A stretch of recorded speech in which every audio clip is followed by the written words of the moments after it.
तो छात्रों, हमारे चैनल में आपका स्वागत है। आज हम 8th ग्रेड अभ्यास पुस्तिका के अंतर्गत विषय गणित में कक्षा 8 के बारे में बात करेंगे।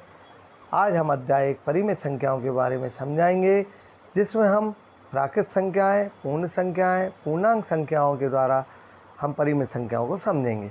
प्राकृत संख्याएं जो 1 से प्रारंभ होकर अनंत तक होती हैं, प्राकृत संख्याएं कहलाती हैं। यदि हम इसमें शून्य को और मिला दें तो ये पूर्ण संख्याएं हो जाती हैं। पूर्णांक संख्याएं ऋणात्मक से लेकर धनात्मक तक, ऋण के अनंत से लेकर धन के अनंत तक की राशि को पूर्णांक संख्याएं बोलते हैं। और ये सभी संख्याएं परिमेय संख्याएं होती हैं। परिमेय संख्याएं P/Q के रूप में होती हैं, और जहाँ पर Q का मान कभी भी शून्य के बराबर नहीं होता। परिमेय संख्या धनात्मक भी होती है, ऋणात्मक भी होती हैं, और शून्य भी एक परिमेय संख्याएं हैं। परिमेय संख्याओं का मानक रूप। परिमेय संख्याओं का न्यूनतम या मानक रूप जो होता है कि उसमें सार्वगुणनखंड, सार मतलब अंश और हर का सार्वगुणनखंड यदि 1 होता है तो मानक रूप कहलाता है।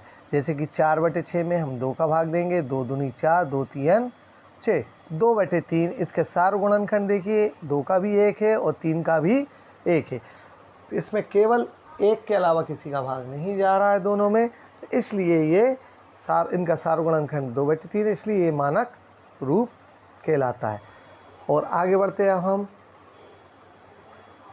परिमेय संख्याओं पर 4 प्रकार की संक्रियाएं लगाई जाती हैं। समान हर वाली परिमेय संख्याओं का जोड़ घटाना, असमान हर वाली संख्याओं का जोड़ घटाना, और उसके अलावा हम गुणा और भाग परिमेय संख्याओं का करने के बारे में चर्चा करते हैं। तो समान हर वाली परिमेय संख्याओं में हर हम एक बार लिख देते हैं और अंश वाली राशि को जोड़ देते हैं। 4 और 3 7, 7/5। इसी प्रकार घटाते हैं हम, तो हर समान है तो हर हमने एक बार लिख दिया, 4 में से 3 को घटाएंगे तो 1/5 इसका आंसर होगा। लेकिन जब असमान हर होते हैं तो असमान हर वाले में हम, जैसे हमें दिया है 1/2, 1/2 में यदि हमको 1/3 को जोड़ना है तो हमें सबसे पहले इनका हर समान करना पड़ेगा। उसके लिए हम क्या करेंगे, 1/2 में हम इसका हर कितना दिया हुआ है, 3 का ऊपर नीचे गुणा करेंगे हम। तो देखा हमने 3 एकम 3 और 3 दूनी 3 एकम 3 और 3 दूनी 6। इसी प्रकार 1/3 में हमने देखा, 1/3 में इसका हर 2 है तो 2 का ऊपर और नीचे गुणा करेंगे, तो 2 एकम 2 और 3 दूनी 6। इस प्रकार हम 2/6 और 3/6 को हम जोड़ेंगे। 2/6 और 3/6, अब दोनों का हर हमने देखा समान हो गया, इन दोनों का हर हमने देखा समान हो गया, तो 2/6 में हम कितना जोड़ेंगे, 3/6। तो असमान हर में सबसे पहले हम हर को समान करेंगे, तो इसका आ गया लघुत्तम 6। हर समान है तो अंश की राशि वैसे की वैसे जुड़ जाएगी। यही जोड़ने में करते हैं और यही घटाने में। 2 3 5/6।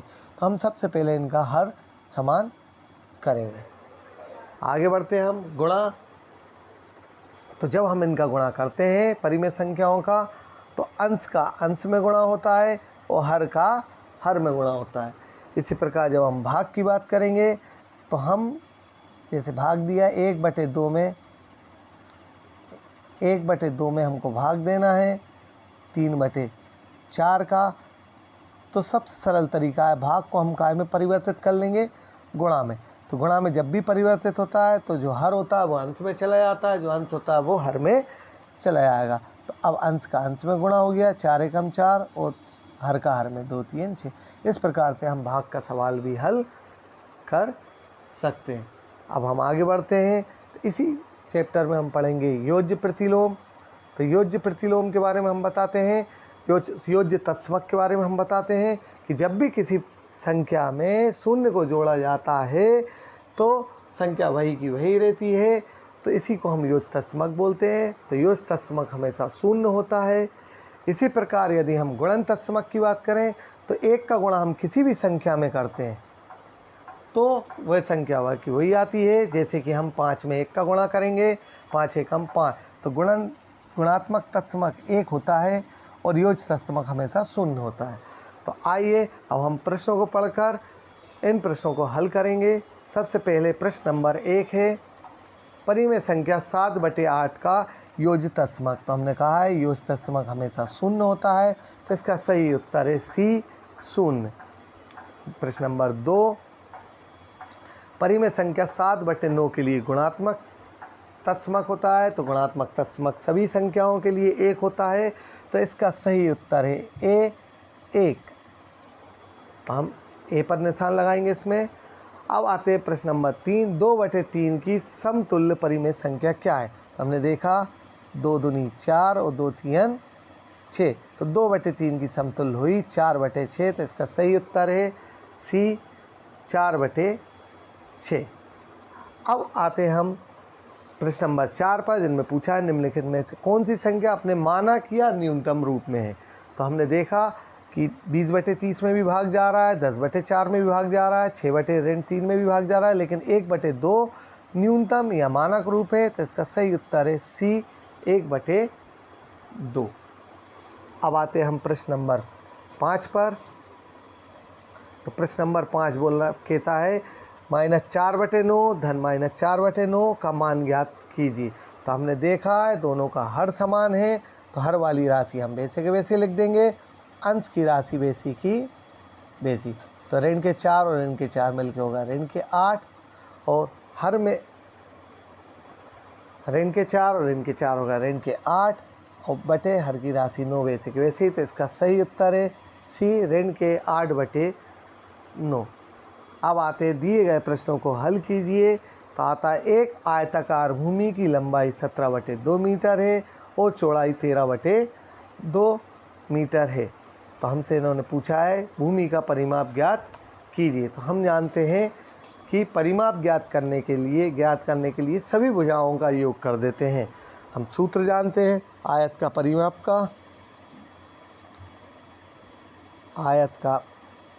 का हम सूत्र जानते हैं।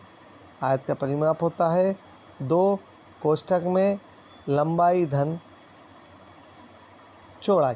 हमारे पास 2 लंबाई हमें दी हुई है 17/2 मीटर और चौड़ाई दी है हमको 13/2 मीटर।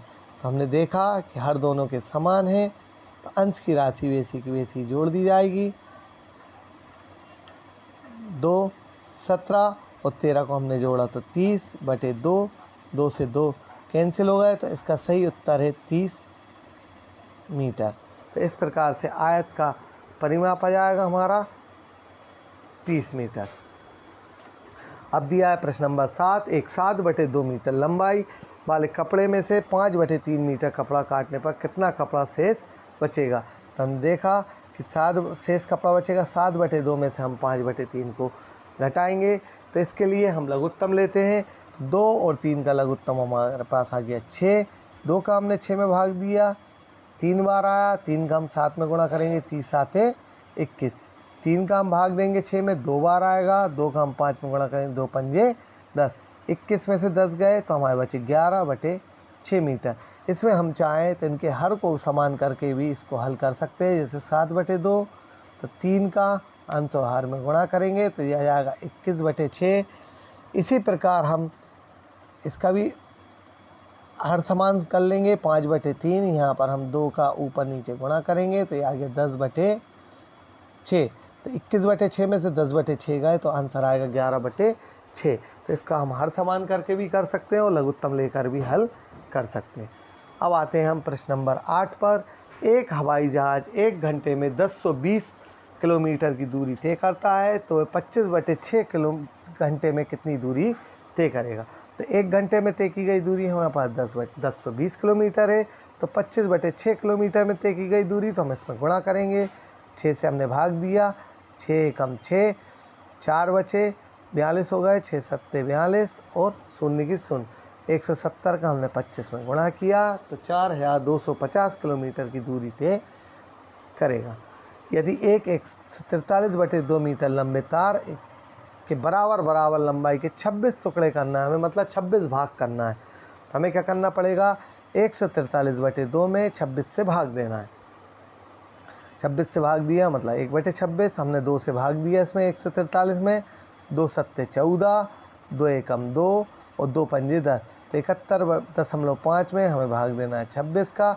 26 से हमने भाग दिया तो इसका सही उत्तर आएगा 2.75 मीटर। तो प्रत्येक टुकड़ा 2.75 मीटर का होगा।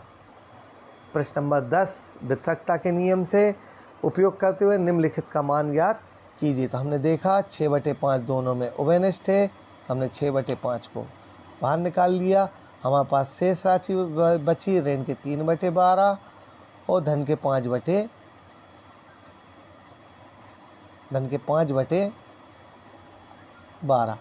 तो 6/5 से हमें कोई लेना देना नहीं है। हमने देखा 5 हर समान है तो एक बार लिख देंगे हम। 5 में से 3 गए तो 2/12। 6 से हमने भाग दिया, 6 दूनी 12 और 2 से 2 गए तो इसका सही उत्तर है 1/5। और यदि हम अंश का अंश में और हर का हर में गुणा कर देंगे तो 6 तिया 18 ऋण के और 6 पंजे 30।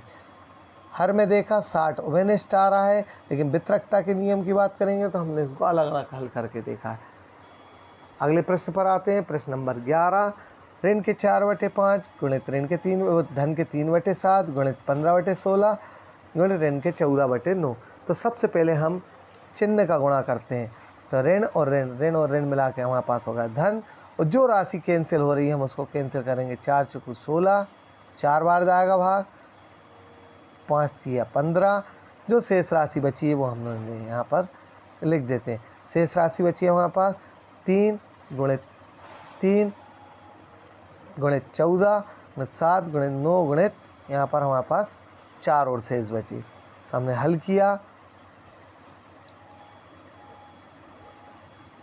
किया इसको। हाँ, 4 और राशि रहेगी यहाँ पर 4। तो हमने भाग दिया 3 तिरका 9, 3 तिरका 9, 3 से 3 7 दूनी 14। तो इसके आगे 2/4, 2 से भाग दिया, 2 एकम 2, 2 दूनी 4। तो इसका सही उत्तर है 1/2। अब आते हैं प्रश्न नंबर 12 पे। वितरकता के उपयोग से निम्नलिखित का मान ज्ञात कीजिए। तो हमने देखा दोनों में 9/16 उभयनिष्ठ आ रहा है। शेष बची राशि को हमने अंदर लिख दिया, एक 4/12 है और एक 3/9। 4 से भाग दिया, 4 एकम 4, 4 तिया 12, 3 एकम 3, 3 तिरका 9, 1/3 और 1/3। 1/3 में से 1/3 को घटाया 0 आ गए। 0 का किसी में भी गुणा करते हैं तो हमारा सही उत्तर आएगा 0। आते प्रश्न नंबर 13, ज्ञात कीजिए 7/5 गुणित ऋण 2/12 धन 7/5 गुणित 5/12। तो 7/5 दोनों में से उभयनिष्ठ आ रहा है। शेष बची राशि को हमने कोष्ठक में लिख दिया। हमने देखा दोनों में हर समान है, तो हमने हर वाली राशि को 12 को बेसे लिख दिया और अंश की राशि बेसी की बेसी। 5 में से 2 गए, 3 बचे, 3 का हमने भाग दिया, 3 एकम 3, 3 चौको 12, 1/4। अंश का अंश में गुणा कर दिया, हर का 7 एकम 7 और 5 चौको 20। तो इसका सही उत्तर है 7/20। प्रश्न नंबर 14, ज्ञात कीजिए 2/5 गुणित ऋण 3/7 ऋण 1/14 ऋण 3/7 3/। सबसे पहले हम गुणा वाली राशि का गुणा करेंगे, फिर हम आगे बढ़ेंगे। तो हमने अंश का अंश में गुणा किया, 2 3 6, 5 7 35। ऋण के 1/14 वैसे कैसे, ऋण के 3 तिरका 9 और 7 पंजे 35। हमने देखा इन सब में 35 और 14 इनका हमने लघुत्तम लिया तो आ गया 70। हमने भाग दिया 35 का 70 में भाग दिया, 35 दूनी 2 का हम 6 में गुणा करेंगे, 2 6 12। ऐसे 14 का 5 में, 14 का 70 में भाग दिया, 14 पंजे 70, 5 एकम 5। इसी प्रकार 35 का हमने भाग दिया, 35 दूनी 70 और 2 नाम 18। सभी ऋणात्मक राशि हैं, सभी को जोड़ देंगे, 12 और 5 17, 17 और 18 होगा ऋण के 35/70, 35 दूनी 70। तो इसका सही उत्तर होगा ऋण के 1/2। आगे बढ़ते हैं प्रश्न नंबर 15, 1/2 भाग्यत ऋण 1/3 भाग्यत 2/5। तो 1/2 अपनी जगह पर है, भाग अपनी जगह पर, ऋण 1/3। जब भी हम भाग को गुणा में बदलते हैं तो राशि पलट जाती है, तो 2/5 पलट के हो जाएगी 5/2। तो अंश का अंश में गुणा किया हमने, हर का हर में, 5 एकम 5 और 3 दूनी 6। फिर हमने देखा 1/2 भाग्यत को हमने गुणा में बदला, ऋण का धन में गुणा होता है तो ऋण राशि आती है, और 5/6 पलट कर होगा 6/5। 2 का भाग जा रहा है, 2 3 6। तो अंश दिए हमने, अंश का अंश में 3 एकम 3 और 5 एकम 5। तो इसका सही उत्तर आएगा ऋण के 3/5। अगर साथियों, अगर ये वीडियो आपको अच्छी लगी हो तो वीडियो को लाइक करें और इस चैनल को सब्सक्राइब करें। मिलते हैं हम अगले नए वीडियो के साथ। धन्यवाद।